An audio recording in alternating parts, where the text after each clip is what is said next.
Hey everybody, it's Party Elite, and today we're taking a look at the upcoming DLC for Jurassic World Evolution 2 that ties into the new Jurassic World Dominion movie releasing this week.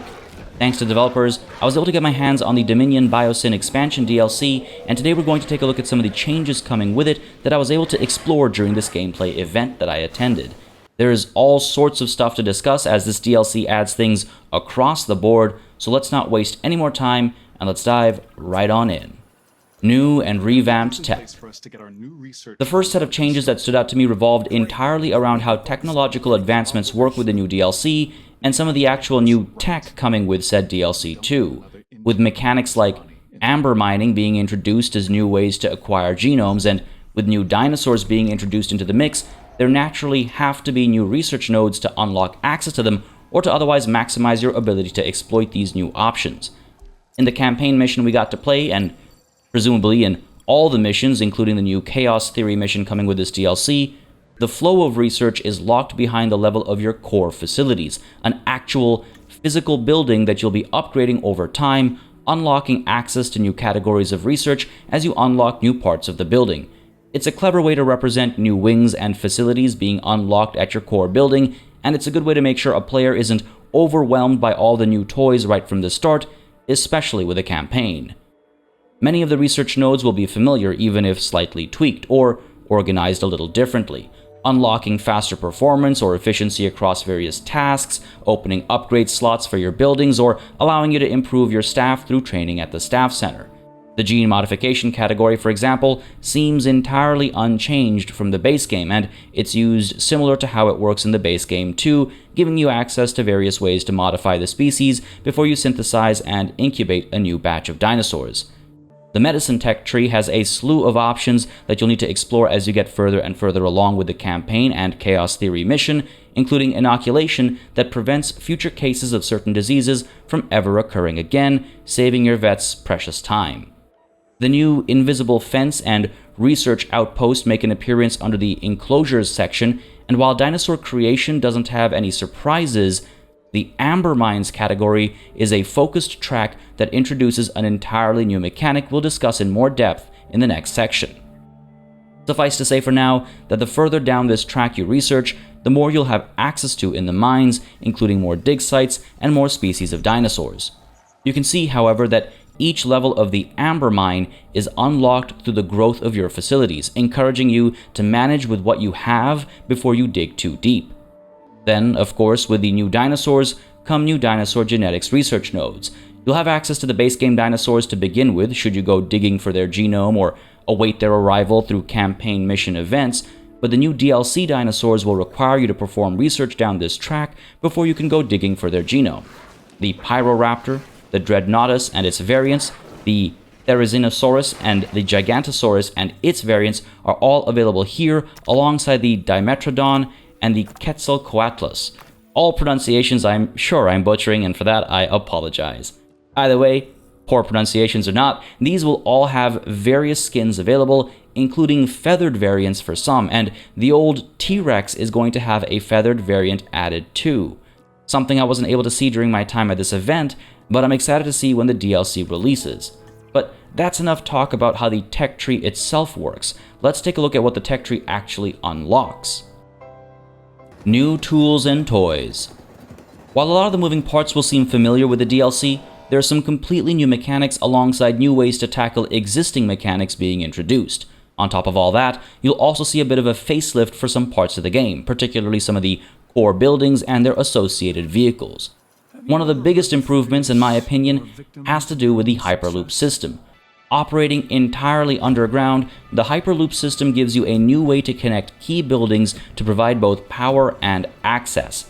As you can imagine, underground power distribution helps things look a lot tidier, and though you'll need to use backup generators from time to time as well as repeater substations to distribute power to fences and buildings that don't have Hyperloop access, the fact that most buildings support the underground distribution method is nice for both visual and gameplay purposes, no longer needing you to build ungainly poles everywhere. Beyond that, since the Hyperloop also provides physical access to buildings for your staff, you can now place certain buildings in previously unreachable places using the Hyperloop system instead of an ungainly and unmanageable set of roads. The research outpost is a perfect example of this, a building that has an operational radius around it that means it's often best placed within an enclosure. Rather than building roads and gates to get your staff to the outpost, you can just use the Hyperloop network instead. It's a very simple system that you can edit at any time, and all you need to do is connect buildings to each other using the Edit Hyperloop view. If even one of the buildings in the network is connected to the power grid, that power will be distributed through the loop.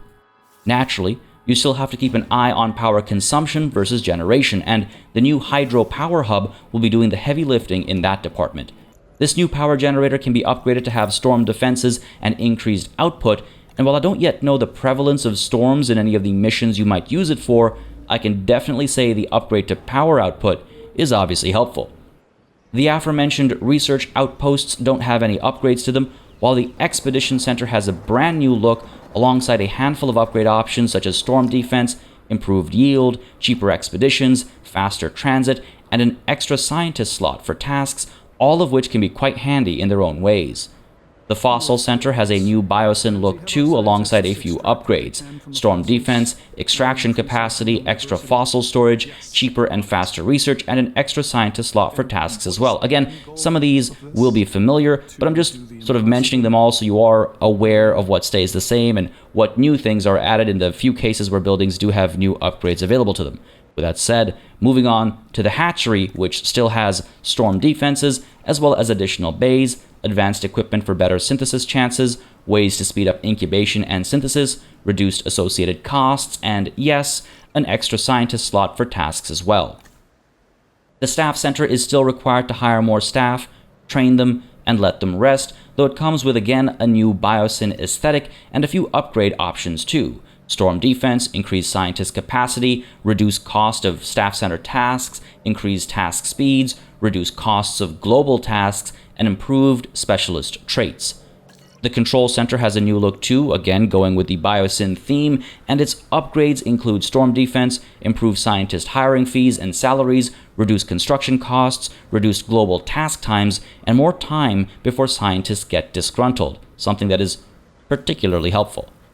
The Paleomedical facility has a very sleek upgrade, and the new response facility is looking absolutely fantastic too. Its upgrades include storm defense, additional ranger teams, increased number of tasks and patrol points for vehicles, improved scanning times, improved dart rifle accuracy, and automatic resupply for food and fuel. The emergency shelters have a new look too, but no upgrades to go with them. The last of the new buildings to discuss is a brand new building as well, and that is the invisible fence. Does a fence count as a building? I'm going to say it does for this section. It provides level 6 security, requires power, of course, and only leaves a thin track on the ground to tell you where it is. There's an invisible gate option as well, and there's not much else to say about these guys. But enough about the fences. Let's discuss what actually goes behind them. Let's discuss the new dinosaurs. Though I wasn't able to get all the new dinosaurs being added to this DLC unlocked in my limited playtime, I was able to get far enough to see quite a few of them in action and to check out most of their stats. Unless modified, the Dimetrodon, which ironically isn't even a dinosaur, tends to be intolerant and unfit, with a slight chance of being social as well. You can see some of the details about its needs and what it likes and dislikes here, and as you can see, it has quite a large list of dislikes. You can also see here that you'll need a minimum population of 3 Dimetrodon to keep them happy. They're carnivores themselves and provide an interesting new addition which, again, at least as far as my reading has gone, isn't even classified as a dinosaur. It's one of the earliest new critters you'll have access to in the DLC campaign though, and they're rather easy to gain access to. You just need to do a little bit of digging in the amber mines. Further down the line, with some more research and more mining, you'll gain access to another carnivore, the Pyroraptor. These feathered folks are fascinating to look at, with a minimum population of 3, a small list of dinosaurs it likes and dislikes, and a tendency to be intolerant, though they also tend to be social and fit. Then, of course, you can add modifications as you desire based on your completed research. Seeing these guys in action is really cool. This is the first time, if I'm not mistaken, that we're seeing feathered dinosaurs in the Jurassic World Evolution games, and they look just absolutely exquisite. Later on, the Dreadnoughtus takes a bit of research to unlock, and then you have to work at amber mine locations that will need higher level scientists, or scientists that you've trained up for the task. As you can see, they can be quite demanding dinosaurs with a tendency to be needy, they have a large appetite, and they can be short-lived all at once. Fortunately, the minimum population requirement is just 1, and they get along with a wide variety of dinosaurs. The Therizinosaurus is also the result of much research and amber mining, and you can see they hate pretty much everyone, including themselves, I guess, since the minimum population here is just 1. They tend to be fit and social with no tendency towards negative traits at the very least, which is quite nice. Unfortunately, I ran out of time before I was able to incubate either Dreadnoughtus or the Therizinosaurus, and I wasn't able to explore the Gigantosaurus or the Quetzalcoatlus, which, if memory serves, was the largest flying animal of all time. The mechanics of its flight are also quite interesting, and I'm curious to see how it's implemented in this DLC alongside its more grounded compatriots that I wasn't able to show you today. Keep an eye on this channel if you're interested though, as I might just do another playthrough with this new DLC when it finally launches next week. Now, to wrap it all up though, there's one last thing to talk about, and that is the new missions. At its core, the new DLC is meant to tie Jurassic World Evolution 2 into the release of the new movie this week, and while we don't yet know what the exact events of the movie itself might be, the DLC is adding some new missions that act as precursors to the movie, and it's also adding a brand new Chaos Theory mission that takes place during the movie itself, or technically, I guess, parallel to it, where you'll be dealing with and trying to avoid whatever it is that ends up going wrong in the movie this time. I quite enjoyed the Chaos Theory experience with the base game, so I'm excited to see it be expanded upon as I'd predicted it would be back when the game first released. We were able to play just one of the new campaign missions during this event, and it saw us working for Biosyn. Now, you've heard me say Biosyn a few times throughout this video, and some of you might already be familiar with that term, with that name, if you're big fans of the Jurassic Park novels and just the overall world. But to add a bit of depth and detail here, Biosyn has always been a key competitor of InGen, and they were actually integral to the events of the original Jurassic Park novel by Michael Crichton. Though Biosyn isn't mentioned in the first Jurassic Park movie, it's their desire for corporate espionage and their employee, Lewis Dodgson, we've got Dodgson here! That sort of triggers the catastrophic events integral to that first movie's plot. Biosyn was in the second novel too, The Lost World, and they've been mentioned in various video games here and there as well, including in the original Jurassic World Evolution, but now we finally get to see their desire to compete with and their disdain of InGen come to bear. The campaign mission we got to play has you establishing the Biosyn Sanctuary and the Biosyn Genetics Research Compound, where you'll be able to take advantage of a vast expanse of land, as well as amber mines from which to extract DNA, and you'll be doing all this while managing various objectives, as you have done in prior campaign missions too. A perfect display of evolution. While things start with a decent amount of structure to introduce you to all the new toys at your disposal, the mission very quickly becomes rather freeform, allowing you to make a judgment call on how large your enclosures should be, which dinosaurs are sharing space, which genomes you prioritize, and how you plan on hitting the various objectives like ensuring dinosaur comfort or making sure you've got viewing coverage across the board. A lot of the pieces will seem familiar, even though they've been given a fresh coat of paint and a new look. You're still building a control center, managing ranger teams, keeping an eye out for diseases as you manage your staff center and team of scientists, leveling them up or sending them on missions as needed. But, as an example of how things are a little different, again, as you probably heard me mention earlier, power generation is now handled through hydro power hubs, and it's distributed using underground Hyperloop facilities that also help your staff travel from building to building at a much faster pace. Invisible fences provide the highest level of security without obstructing the view, making for a cleaner and more natural-looking space. At a larger scale, the process of unlocking new technology has been given a huge facelift, with upgrades to your core facilities becoming available as you reach milestones in the mission, with each level of upgrade giving you access to new categories of research. It's an interesting way of controlling how quickly you move through gameplay mechanics, while each stage allows you a fair bit of freedom in the actual details and nitty-gritty.